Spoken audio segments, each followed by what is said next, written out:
Hello. Ooh, Hi, gotta everybody. nestle up here a little bit. Hi, everybody. We are live coming at you from Bali right now. Bali, it's so beautiful. I'm Carrie. This is Demir. Hey guys, what's up?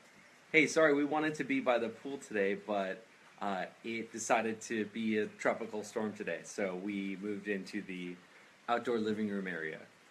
Yes, so we are still outside in gorgeous Bali. I'm going to see if I can show you where we are here. This is where we are right now. So beautiful today. This is the outdoors of our villa, and I don't know if you can see the rain, but it's just coming down softly now. Awesome. Yeah, guys, we wanted to show you a little bit of our life in Bali here and do a Facebook Live here. So that's sort of the purpose.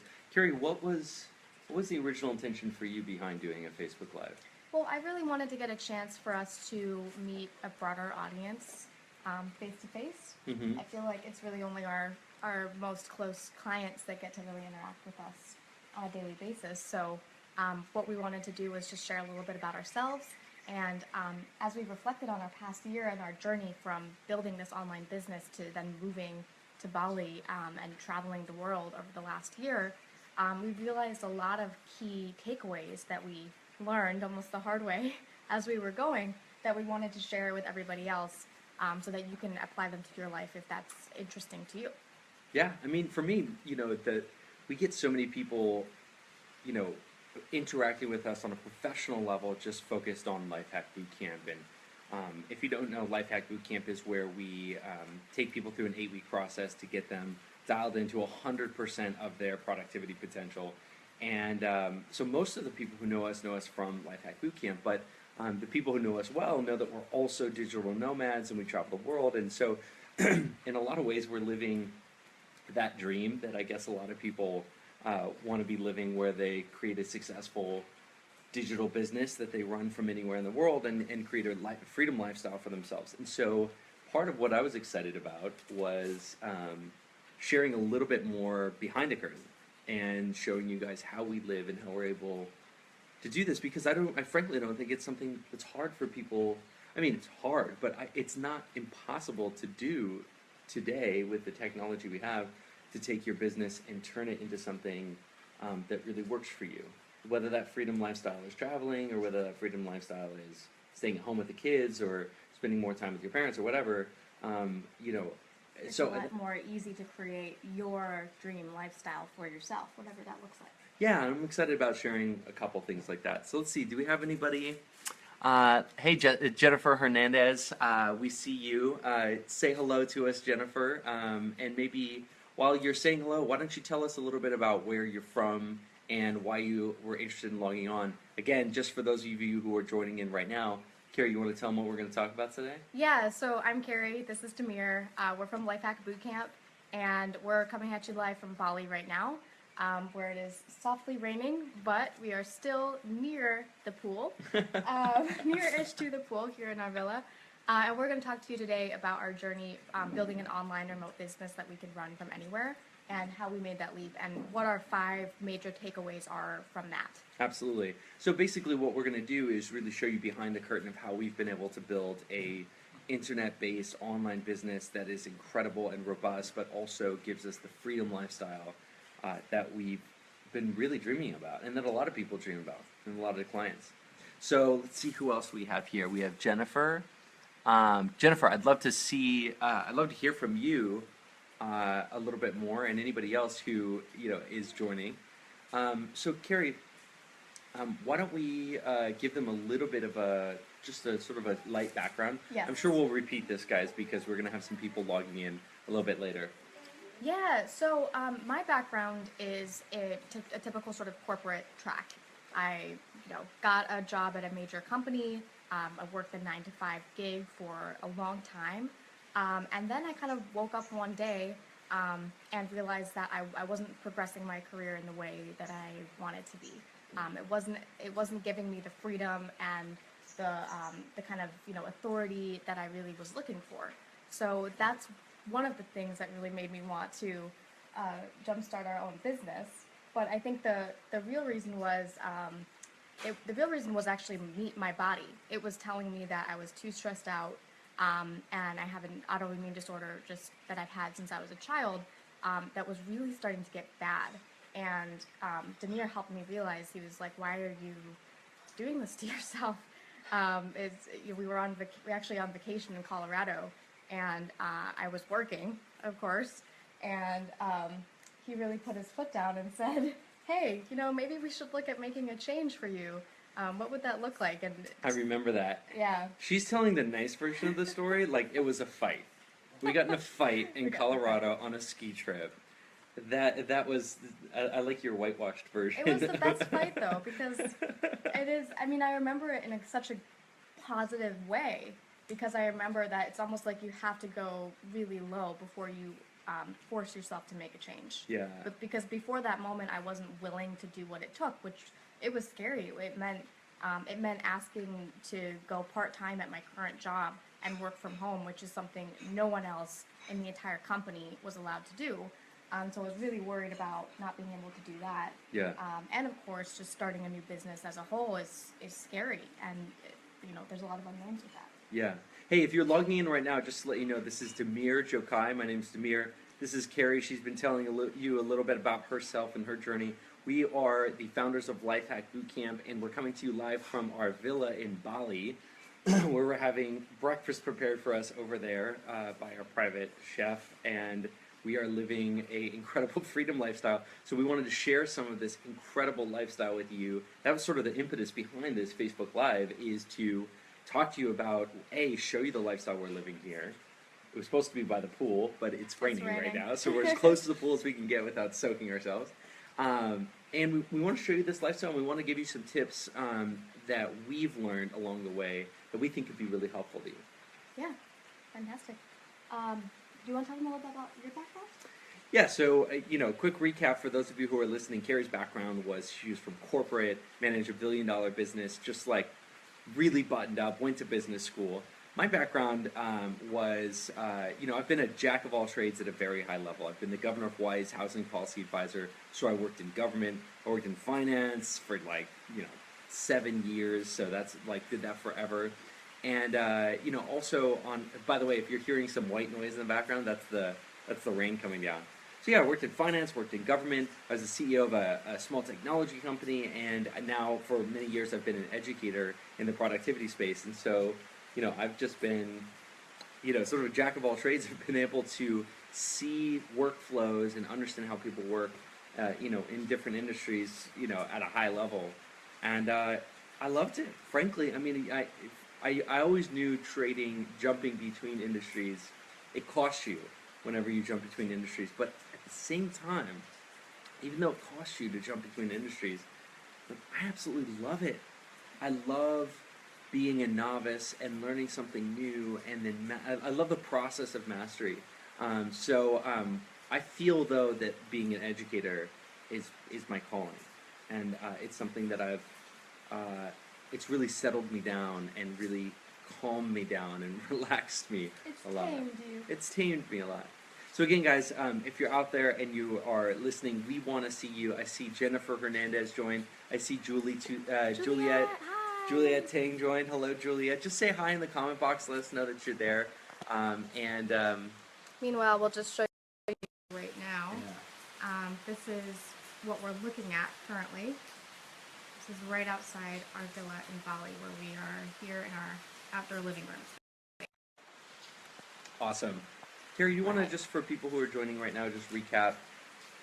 If you've been on for a while, you're going to hear this a couple times, but we're just, these first 10 minutes, there's going to be people logging on, so we're going to go ahead and, take turns here. So, Carrie, why don't you explain to them what we're going to cover today? Yeah, so we're here in Bali, and we're kind of at the culmination of a long journey for us personally, which is figuring out how to build a remote business that we can manage from anywhere in the world. And at the same time creating freedom for ourselves and for our lifestyle. So what we're going to talk about today is our 5 really big takeaways that we've gotten over the past couple years that we want to share with other aspiring entrepreneurs and other people who are really looking to create freedom in their lifestyle, whatever that may be. Not everyone's dream is to start traveling. Some people just want more time to spend with their family, to get home from work a little bit earlier, to have time to have a hobby or play sports with their kids. So that's really what our mission is at Lifehack Bootcamp, is to create space in people's lives so that they can go out there and get after those big dreams and big goals they have for themselves. Absolutely. So as part of our mission for Lifehack Bootcamp, we really wanted to share our personal journey and key takeaways from the last year. Yeah, I mean, frankly, a lot of people have just been asking us to look behind the curtain because, we have a really, obviously, we put a very professional face out to the world. That's our business, and we want everything to be very buttoned up. But the people who know us have sort of seen we're living in Bali. We have an online business, and so our business is not, move from your house and move to Bali. We don't teach people how to do what we do, but at the same time, a lot of people have been really hungry to learn more about what we do, and so that's something that we've been happy to share, and we're really excited to share it.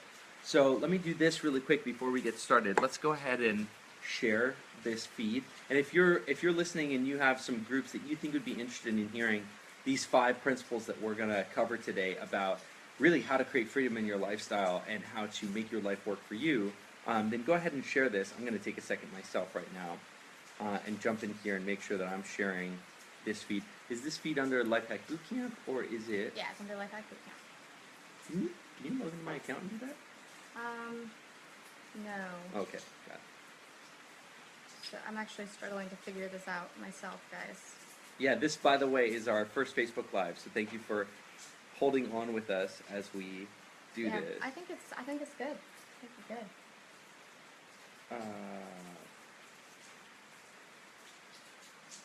Just sharing this onto Bootcamp. Here we go. Cool. Yep. Awesome. Go ahead and give him one more time. Lay it out one more time for him, and then I will share this while you're doing that. Awesome. Okay, cool. So for those of you just joining us right now, I'm Carrie. This is my husband, Amir. We are here in Bali, Indonesia. It's morning for us, so I know it's evening for most of you guys. And it is currently raining, so we wanted to be by the pool, but the pool is just a stone's throw over that way in the rain right now. Such is life in the tropics. But we really wanted to come at you live to kind of give you a peek behind the curtain at how we run our freedom in your life. That might not mean running a remote business. It might just mean pursuing whatever passion that that is your mission to be pursuing, or otherwise creating freedom and space in your life. And that's also the social mission of our company, Lifehack Bootcamp. So it's something that we're very, very passionate about and really consider to be our life's work. So that is what So we're I've been doing. trying to find it on your feed, and I can't find it on It's your not on feed. my personal feed, it's on the Lifehack Bootcamp feed. Yeah, and I was just there on the Lifehack Bootcamp feed, and it wasn't there either. So I'm trying to find our Facebook Live so that I can actually share it onto my page, but it ain't working. So such is the digital life. So guys, again, I'm gonna just go ahead and show you this here, right? Ooh, it's starting to rain real hard Yeah, it's now. really starting. This is our villa here in Bali. Cancel that. No, I almost canceled it. There we go. Okay, great. So the first big thing we wanted to talk to you about today was something we call taking massive imperfect action. Yeah. And you can also think about this as beating perfectionism. Yeah. And it's something that, in looking back over the last couple of years here, is a really core concept to what we've been able to do to create the lifestyle that we wanted to do. Yeah, remember, we're talking about, right now, if you just logged in, we're talking about 5 things that it took for us to get here. And what does here mean? It means living in Bali, dream lifestyle, successful internet-based business. So the first one here is you've got to take massive imperfect action. So let's break down those 3 words. Yeah. Massive. What does massive mean? Massive, I mean, to me that just means like throwing your full force behind it. Almost like if you think it should take 1 unit of effort, throw 10 units of effort Just behind go for it, Just yeah. 10x it, and really, throw everything you've got at it. But then that leads to the second word, because you can't take massive action that's perfect. Yep. It's too hard. It's just, you're not going to be able to tie every single bow into a perfect little both. Does that make sense? Absolutely, absolutely. I mean, so it's interesting because a lot of people want to plot and plan. My perfectionists out there, you know who you are. You just want to plan everything out so that when you do take action, it's perfect and you get the perfect result. I'll tell you what, creating this business required us to just sort of throw everything up against the wall and give it everything we had, and some stuff stuck and a lot of stuff didn't. Oh, yeah. You know, and so you have got to let go. I will say this: there's very few absolutes in life, but I think one absolute is you cannot be a perfectionist and start a business. Not Well, unless you have a ton of cash. yeah, yeah. I would say that's true of a lot of things, not just starting a business too. It's almost like you wanna perfect the basics. Like once you figure out what your business is, or say you're even a professional sports player or something, you gotta get your basics and your I don't know sports terminology. Jump shots, is that a sports term? I love how she said it was perfect, but because you said it with a question mark. Is it jump shots? It jump shots. Shots? Jump shots. Well, you know what I mean. The basics that you have to get exactly right every time. Those are the things you want to be practicing. But for everything else, it's about massive imperfect action. If it's something new that you're trying out for the first time, I see so many people fail before they get started because of perfectionism. And so our goal is to really get everything, I would say 80 to 90% of the way there. Yeah. Is that accurate?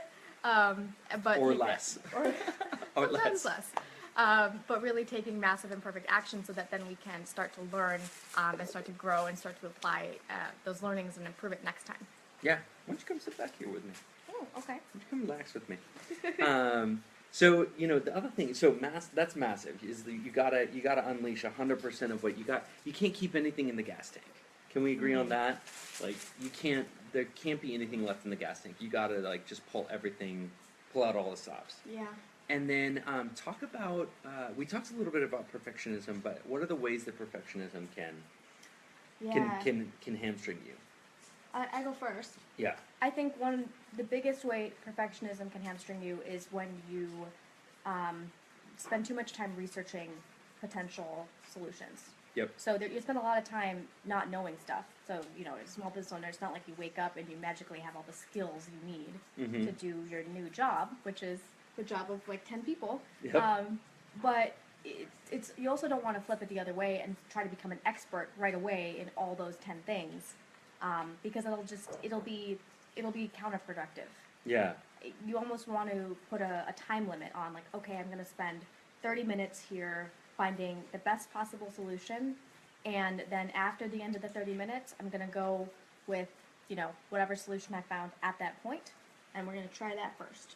Yeah, I mean, the way that I find that perfectionism absolutely hangs me up is, good example is writing blog content. Yeah. I can't tell you how many times I've started to write a blog and then come back to Carrie and it's the beginning of a book. I can't keep the idea small. I can't right size the idea or the amount of effort to what it's supposed to be.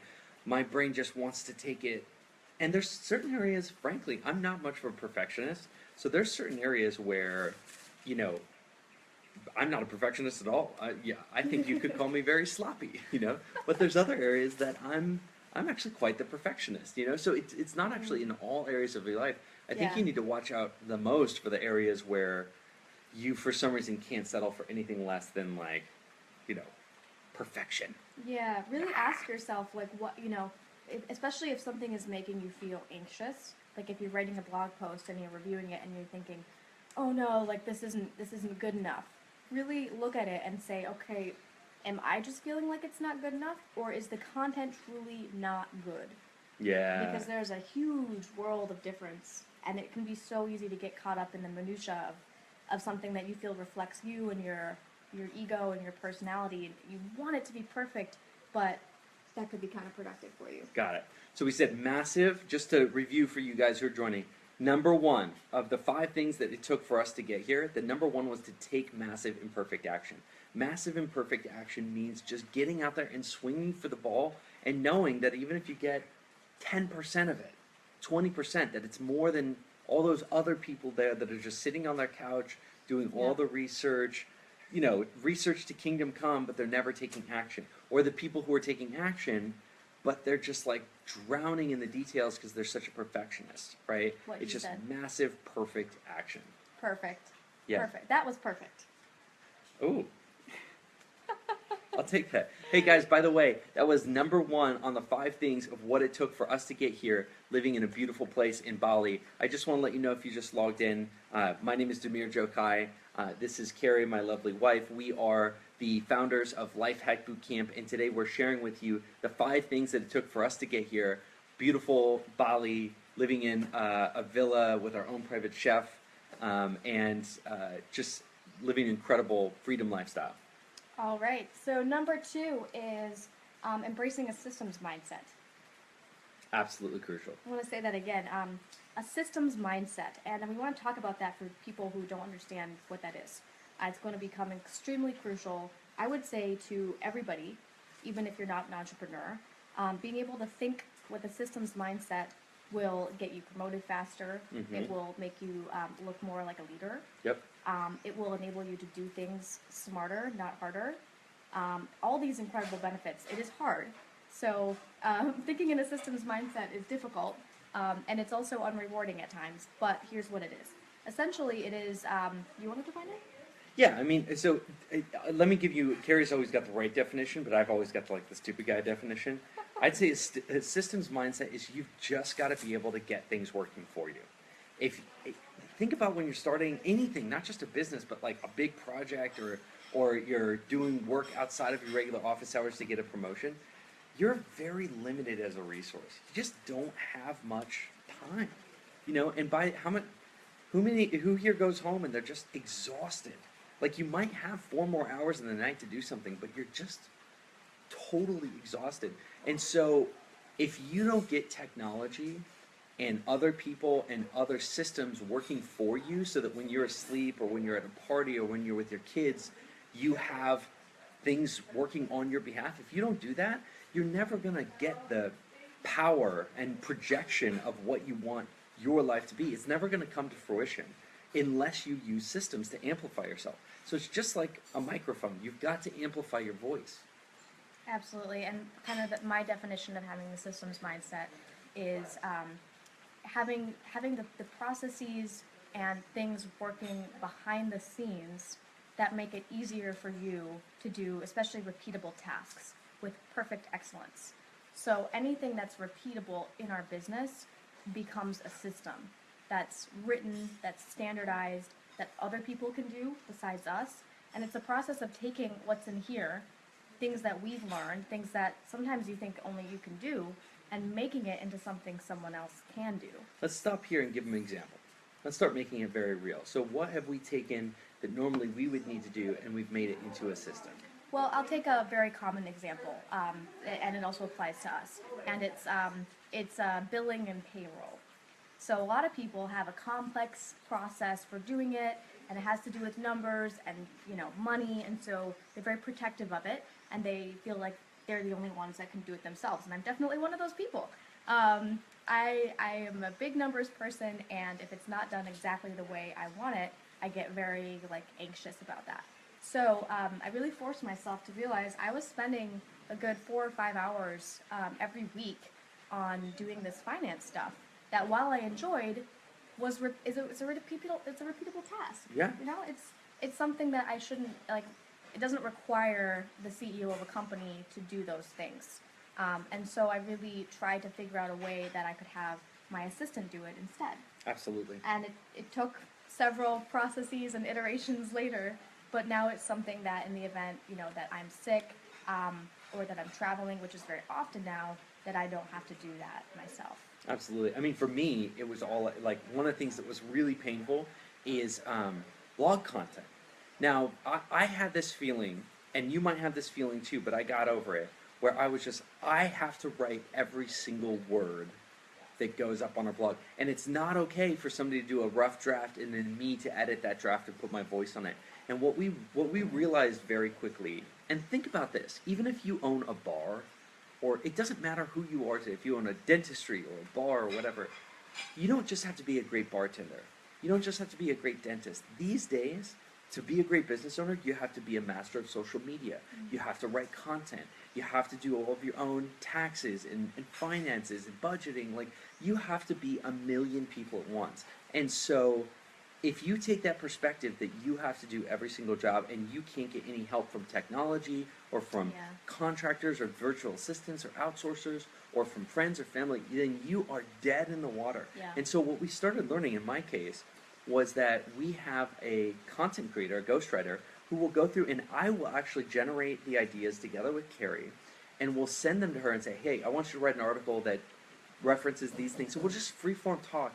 They'll mold it together into something and take it to the 80-yard line, and then we'll take it from the 80-yard line to the 100-yard line. And that ability to create a system where we can efficiently do something at scale, man, that's made all the difference. I would say it's made the difference between publishing content and not publishing content. That's how big the difference is, because we never just have 2 or 3 hours just to write about whatever we're feeling.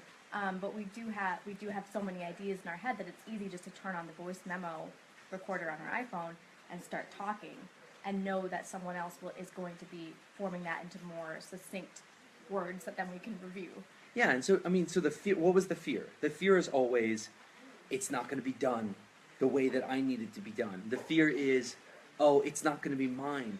Like, I need it to be mine. I need to touch everything in the business for it to be my business, right? And the truth is the opposite. Frankly, it's not a real business until it can operate without you. Think about that. Actually, what he said is so powerful, because essentially having a job means you have to be there every single day. But having a business means that you don't you don't actually have to be there every single day. There's a business that is working on your behalf. So we certainly still have jobs. There's certain aspects of our business that we have to do ourselves, and we love that, but we don't have to do everything.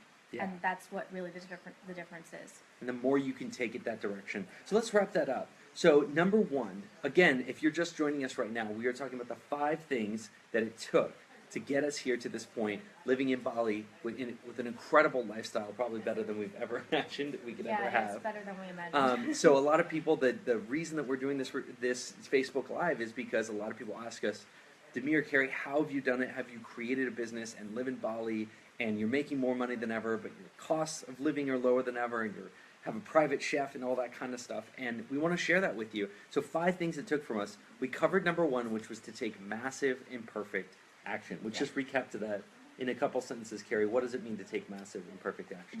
To me, that means taking as much action as you can possibly take without worrying about if it's perfect or not. Yeah. So massive, so 10x action, but making sure that you're not trying to make every detail perfect. Yeah, and number 2, which we just covered, was to embrace a systems mindset. And just know that you have to take everything from out of here, and you've got to get technology or other people or other systems working on your behalf, so that instead of just having a big job, you're actually creating a business that can operate for significant periods of time without you. And frankly, if you want to understand how good your systems are, you can measure it in a very, very easy way. You ready to hear it? How long can your business operate without you before it blows up? Is it half an hour? Is it 1 day? Is it 2 weeks? Is it 1 month? 1 hour? Is it 1 year? The longer your business can operate without you, that is the number 1 measurement stick over how many systems you've created in your life. Okay? Absolutely. And then, by the way, guys, if you're just logging on, can you do me a favor? I see a couple people on here who just logged on. Just do me a favor and just say hello. We're dying to say hello to you. So just say hello in the side comment bar, because we really want to say hello to you and see you. So give us some feedback here and let us know what you want to hear. Number 3, Carrie, take them through it. All right. So number 3 is something we call embracing your constraints. And this might seem counterintuitive, because a lot of people think that becoming an entrepreneur means breaking through barriers and becoming as constraint-free as possible. No constraints. I'm free. Free. I'm free. No more boss. No more boss, yes. We've actually found that putting constraints around yourself is a really great way to unlock creativity. So an example of that is, well, I would say to start out with, they're very personal. Do you want to talk about? Yeah. Here's my little take on constraints Yeah. too. One, it's like you're going to be constrained. Like you have when you start anything, whether it's a side project or getting a promotion, you're always going to notice the big things in life. You don't have enough manpower. You don't have enough money. You don't have enough energy. You're tired, right? We are naturally constrained, right? And so unless you're Richard Branson out there, Richard, thank you for logging in and listening to our Facebook Live. Unless you're Richard Branson, you have constraints. And even in the beginning, Richard Branson had constraints. And so instead of seeing constraints as a negative thing, how can we actually choose the devil we know and the constraints that we want and that actually feed us and make Right. us better rather than Right. the constraints that make us bad and disempowered? So when we started Lifehack Bootcamp, we decided on a shared set of constraints. Like this has to be the case. We refuse to operate outside of these lines, and we're only going to color inside of these lines. Yep. So, Carrie, what were the lines that we drew? Okay, so I have them here. The number one thing was we wanted to work together. So Demir and me. So that was something we personally really wanted. We felt like before we barely saw each other. We were always at work in separate offices. So that was the number one thing. So you can see that as a positive or a negative, right? But it's a constraint because that limits the number of things we can do if the criteria is we have to work together on it. Yeah, so we rejected things that we could have done or pathways to success where only she would have been doing it or only I would have been doing it. We focused exclusively on ways that we could create value for our customers together. Yep. That- Exactly. The next thing was it had to be fun. So this is kind of an easy one. I'm sure a lot of people want it to be fun, but it was really crucial for us because I have an autoimmune disorder, and it really gets worse when my stress levels are high. So it was a high priority for us to find a way to do a business where I could keep my stress levels low enough that I could still be successful, but also not feel like my health was taking the brunt of it.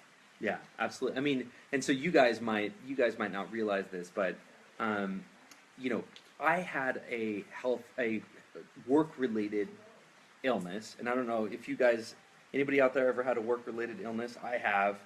Carrie's is more from childhood, and she knows what it was. Mine, when I was working on Wall Street, 80 hours a week, I just got this mystery illness where like my body would not digest food anymore. I mean, it's just the kind of illnesses that crop up when you're working, for 5 years in a row, 80 hours a week. It's very common, really. Yeah, we see that all the time with our clients on the productivity side.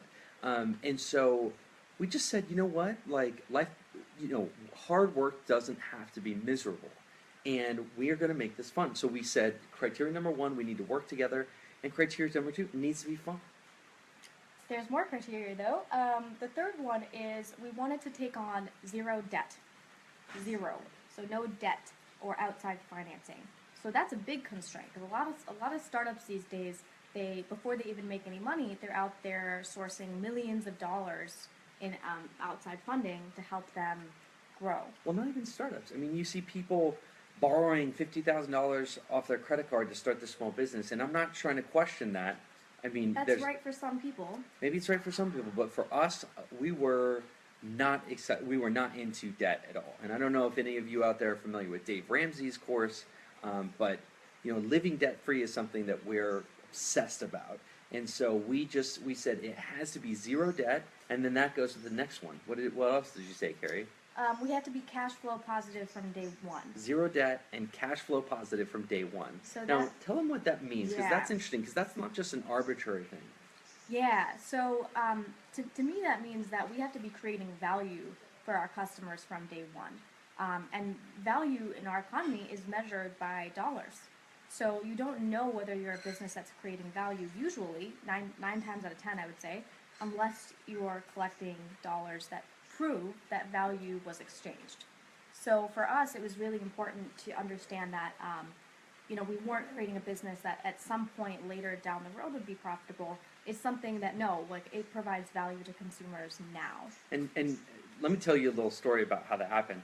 The first time that we decided, the very first Lifehack Bootcamp, we posted it to our friends on Eventbrite, and we said it was going to be in our living room. It was going to be a 2-day seminar on us teaching everything that we knew about life hacking, productivity, how we have a shared VA, how we create a freedom lifestyle, that side incomes that we had. We literally just said anybody who wants to come, and I think we priced it like $40. $40. Just for the weekend, we just wanted to see. So that doesn't mean that from day one you need to be, revenue, high margin revenue or anything. It just means that from day zero, you need to know that somebody is out there is willing to pay at least $1 to get your product or service. And if they'll pay just $1, then that means that you're creating value for them in their life, and they're not just doing it, as a friend. So Yeah, again, and by the way, we managed to fill up all the seats in our living room, and we had to rent extra it was chairs. sold out. So that was a great indication that we were on the right track. Yeah. Just way back there, 2 years So just ago. quick refresher. We're here talking about the 5 things it took for us to create our freedom lifestyle. Number 1 was taking massive perfect action. Number 2 was embracing a systems mindset. And we're on number 3 right now, which is embracing your constraints. We had said that our constraints were working together. We wanted to make it fun. We wanted to take 0 debt and be cash flow positive right away. And then tell them this other one. Yeah, the next one was that we would be providing 10x value for our clients. And so we talk about that a lot, but really, if you What think is about 10x value? 10x value. That means that for every dollar our clients pay us, they get $10 of value. Really, really making it the equation tipped towards our clients, where they feel so good about working with us that they feel like, wow, I just got an incredible deal working with Lifehack Bootcamp. Yeah, I think in the beginning, a lot of people thought maybe they were ripping us off because we were giving so much value for what we were selling. It was just like crazy. And we were okay with that. We wanted them to walk out of the door feeling like, whoa, that was so much. Yeah. So that's 10x value. Exactly, because that sets the right tone with your clients and really makes them feel like, hey, we're on their side, which we are. And the most important thing to us is our client satisfaction, and then we get it back in so many different ways. Now we continue to grow through word of mouth and through referral. I think because we put so much emphasis on our clients. Absolutely, absolutely. So we'll zoom through these other 2. We've got great. We got 20 more minutes, so there's plenty of time, guys. By the way, if you're just logging in, hello, my name is Demir. This is Carrie. We are the co-founders of Lifehack Bootcamp, and we're sharing our 5 things that it took for us to create our freedom lifestyle here, living in Bali, running our business from abroad. So the last 2, Carrie. Number 1, and this is really important to me. I said we wanted to be the best. And we're talking about the constraints that we embraced in creating this business. I said I want to be the best. I don't want to gun for 3rd or 4th in the space. I want to be the best in the space. And it almost doesn't matter if you are the best. What matters is that you want to be the best, that you're trying every single day to be the best, that you're pushing beyond your boundaries. And so maybe that results in you being the best, or maybe it just results in you being really damn good. But either way, it's better than you saying, I'm okay with being 5th or 6th. And, I really was passionate about wanting to be the best. Yeah, it really makes you strive to be harder. It's like the famous Avis marketing slogan, we're number 2, but we try harder. We really wanted to make sure that there was that fire under us to continue to improve every single day. Yeah.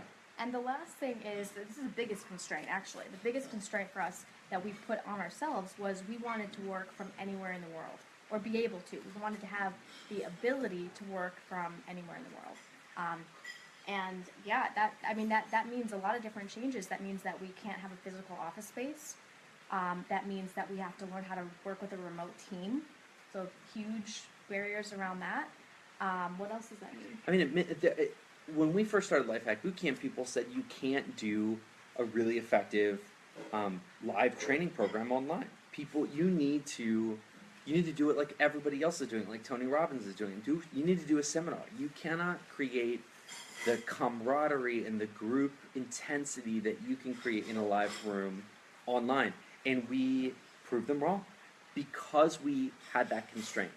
We said we cannot be locked to any one location. And because we embraced that constraint, we didn't question ourselves. We just went full force and said we are going to be the best live online training, and we're going to crack the code. We believe we can do it. And so Again, just recapping the constraints. We wanted to work together. We wanted to be fun, zero debt, and cash flow positive from day one. We wanted to create 10x value for our clients. We wanted to be the best. We wanted to work from anywhere in the world. And one more thing I want to say about the work from anywhere in the world. A lot of people associate travel with something they can only do once they've made a lot of money.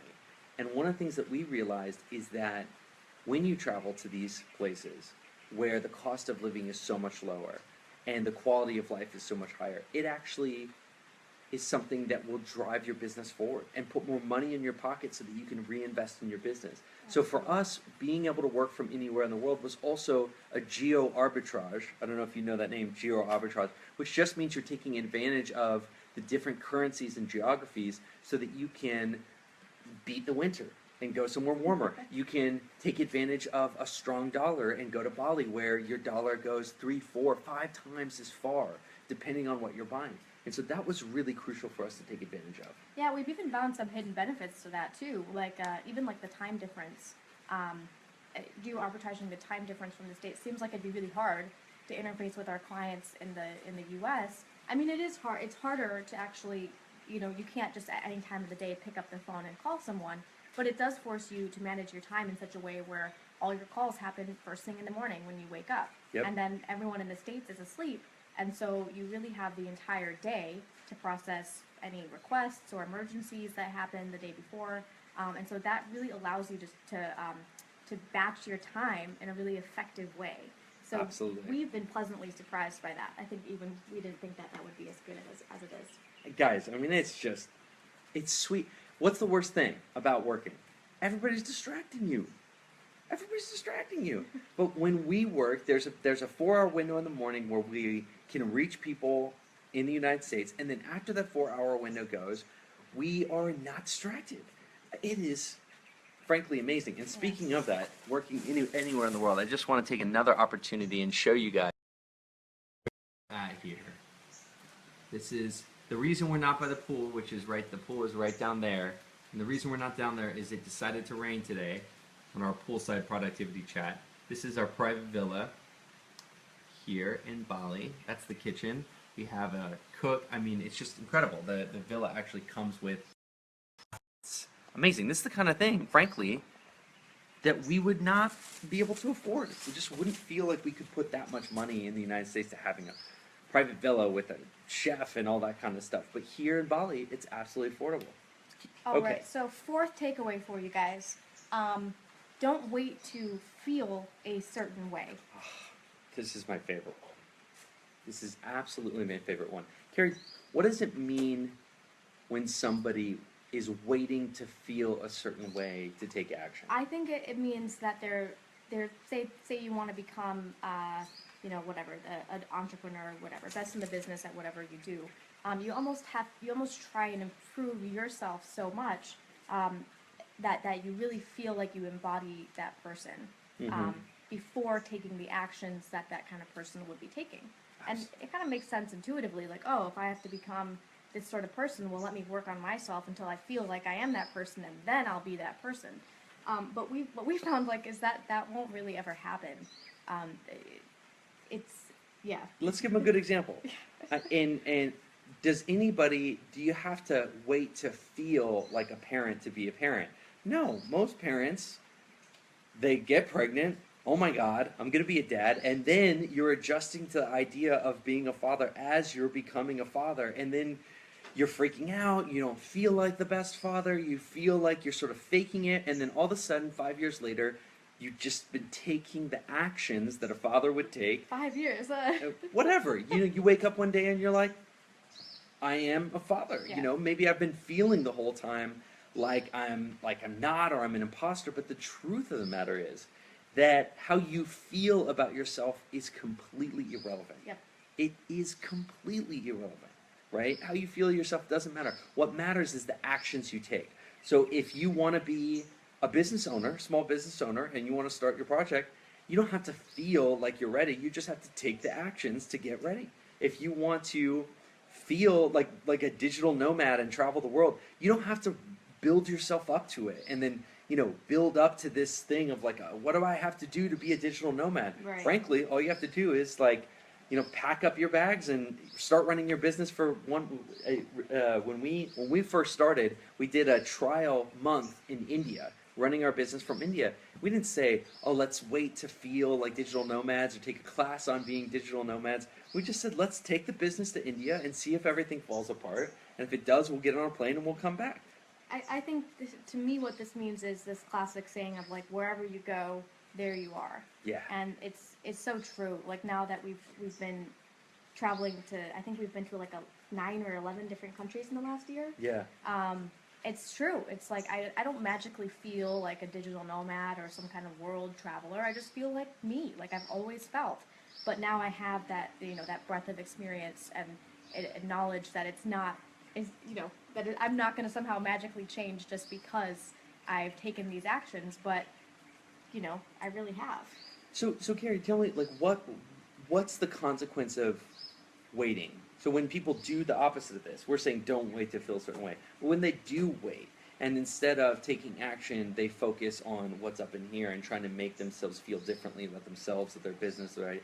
What's the negative consequences from that?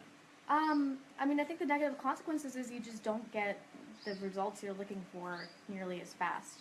I'm sure you'll get... Forever. Or ever, yeah. A lot of people have this perspective of like, oh, I need to work on myself, and that's great and everything, but if it's never coupled with the actions, then you're not going to see as big of a payoff.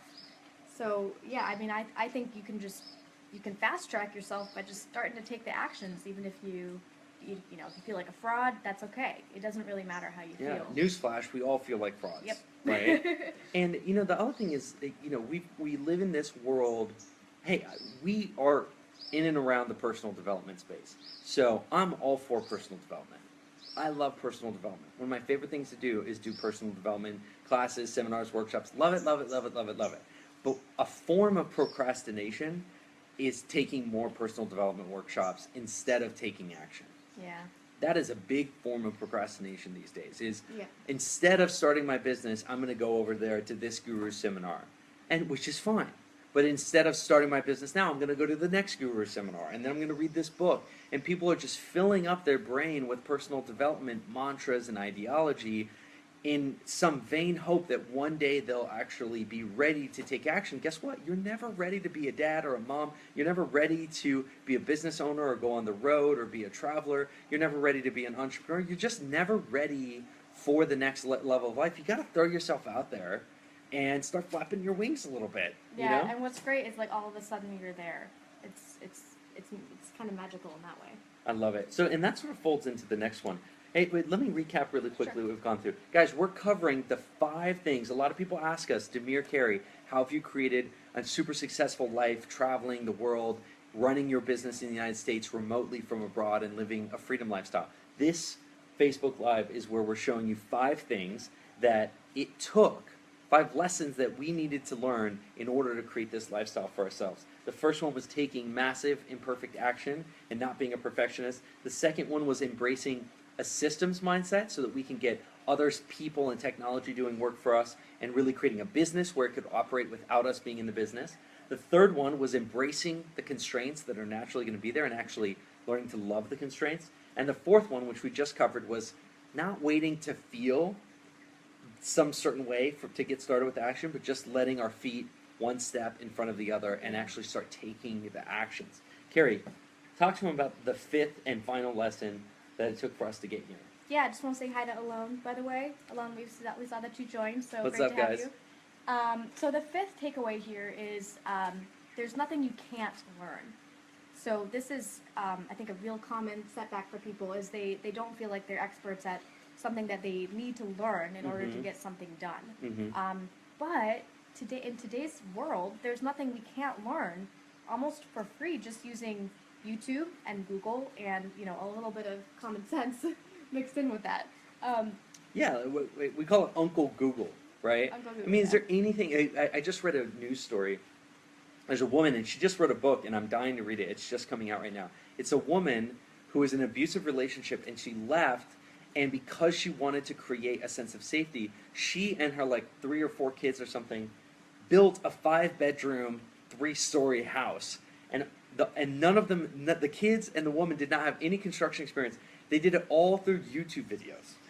They built a 5-bedroom, 3-story house, and I saw pictures of it. It looks amazing, and they built it from YouTube. And so, guys, Amazing. if they can build if a woman and her whatever 4 children can build a 5-story, 3-story, or 5-bedroom, 3-story house, can you learn how to run ads on Facebook? Absolutely. I never thought I would have to, but now I've after learning, you pick up some random skills. Absolutely also random YouTube skills. And Google. Yeah, I mean, guys, there is absolutely nothing out there. The miracle of the time that we live in is if somebody knows it, most likely they've taught a class on it online, or they've even posted it for free on Google or YouTube. And there's entire communities out there focused on sharing information. So let's get to the real heart of this, right? And really put the hatchet through the door. This is a real call to action for you. I mean, we're coming and just breaking down the door and saying, if you are out there saying, oh, I wish I could start my business, but that would require me to be a Facebook ads expert, and I'm not. Well, guess what? You could just become one. And frankly, if there was a gun to your head, you could become one overnight, right? I mean, there are so many resources out there to learn how to create small businesses and market online and write blogs, and there's almost nothing that you want to know that's not already out there in book or video or e-class format. And we have learned this the hard way, but we've also learned it the good way, which is I have to say, Carrie, I think if I'm going to give ourselves credit on anything and pat ourselves on the back, it's that we enjoy the challenge of saying, oh, Carrie, this month you've got to learn how to, market on LinkedIn. And Carrie never done that before. Okay, never done that before. Let's look up a class online. It becomes really fun. And I like to think of this as just like advanced problem solving. I really hate it when people come to me saying oh, I don't know how to do something. Can you do it for me? That's one of my big pet peeves, because I'm thinking you could just Google it. Yep. Just Google it, figure it out, and then you'll have that knowledge. It'll be ingrained in your head instead of having to rely on someone else who can solve that problem for you. So maybe... Or you can hire someone who already knows how, if you don't want to be an expert, you can always hire someone on Upwork who is an expert to help you with something. Yeah, maybe we should modify this and say there's nothing you can't learn or outsource. Or outsource. So that's a good modification. So Carrie, tell them about, maybe pick out some things that that we've decided not to do ourselves, and actually decided to go on Upwork.com or other outsourcing platforms and pay somebody 1, 2, 3 hours of their time to get them to do it. What have we done that with? So a lot of things that we do that for are things where it does require a high level of expertise. Or special programs that are expensive to buy. Yeah, or certifications that you don't have. Mm-hmm. So a great example for that is having a tax accountant. So much easier than having to worry about that kind of element yourself.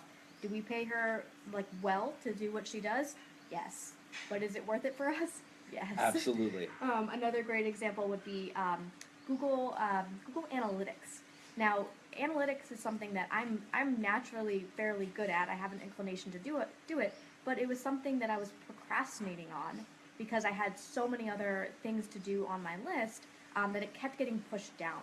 And so that's something that we then just found an expert on Upwork who could set up our Google Analytics dashboards for us to really just spit out the information I needed, rather than me having to figure out the ins and outs and how to do it myself to create those dashboards. Think about that for a second and what that really means. That means when you're learning something new like Google Analytics and you log in, you see this confusing dashboard and your brain starts going, oh my God, this is freaking me out.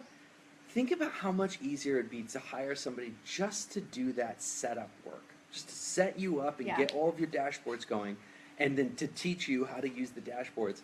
That's getting you from 0 to 80, and even if that costs you $100, $100. It's one time too. A lot of the things that we outsource are only one-time tasks like that. Because, for example, Facebook ads was something I chose to learn how to do myself, because that's where real value in our business is created. And I learned so much myself about our customers and about the business and the competitive landscape by doing it myself. That's why it's really high value work to keep that internal versus outsourcing that element. Absolutely, absolutely. And for myself, I've had the randomest things that I've had to learn about. I had to, even though I was already a coach, when I was teaching online, I had to learn a whole new um, area of coaching called group facilitation. And I'm not going to get into it, but let's just, needless to say, when we got into the weeds, we realized that the coaching style that I had for one-on-one coaching was not going to work exactly. I mean, some parts of it worked, but a lot of parts of it was not working. I had to learn a new style of coaching that was focused on how do you work with a giant group of people who are not allowed to speak to you back. I mean, it was Is a basically crazy transition. facilitating group transformation instead of facilitating one-on-one transformation. It was It's a big whole difference. different thing, right? So let me let's go ahead and recap. And guys, we got about 4 minutes left. Thank you so much for logging in here. If you just logged in, we're going to recap what we talked about this entire time. So just hang on for a second with us. We are Carrie and Demir Jokai. We are founders of Happy Camp.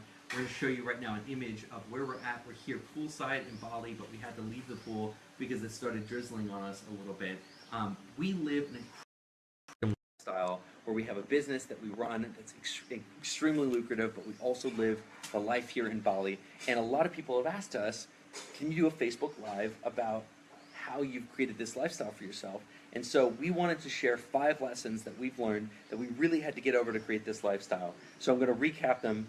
Number 1, Carrie, you want to take that? Number 1 is taking massive imperfect action. Absolutely. So this really applies to all you perfectionists out there. You know who you are, and it's something we learned the hard way, that it's better to take massive imperfect action than taking perfect inaction.